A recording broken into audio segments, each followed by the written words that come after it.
මිනිස්සුන්ට පුළුවන් උදේ පාන්දර නැගිටපු ගමන් ගෙදර බොහොම අඩුයි. නැගිටපු ගමන් පුළුවන් තථාගතයන් වහන්සේට බොහොම පුංචි වීදුරුවක් අරගෙන වහන්සේට ඇල් වතුර ටිකක් පූජා කරමු. පින් සිද්ධ වෙනවනේ පින්නතුනි. පින් සිද්ධ වෙන්නේ නැත්නම් පින් සිද්ධ වෙනවා. උදේ පාන්දර වතුර වීදුරු අරගෙන බුදුහාමුදුරුවන්ට පූජා කරලා අත් දෙක නළලට ගන්නකොට ඇතිවෙන හැඟීම මගේ බුදුහාමුදුරුවන්ට පැන් පූජා කරා. මේ ලෝකේ පෞද්ගලික වශයෙන් දන් දීලා ඉහළ මානිසංස ලබන්න පුළුවන් උත්තමයා මගේ තථාගත බුදුරජාණන් වහන්සේ.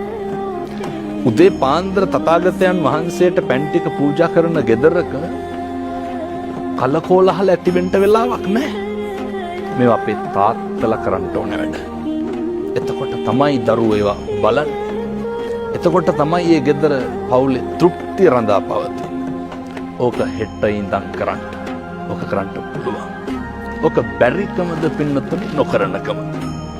ඔකට විනාඩියක්වත් යන්නේ නැහැ. හැබැයි ආනිසංසය බොහොම ඉහළයි.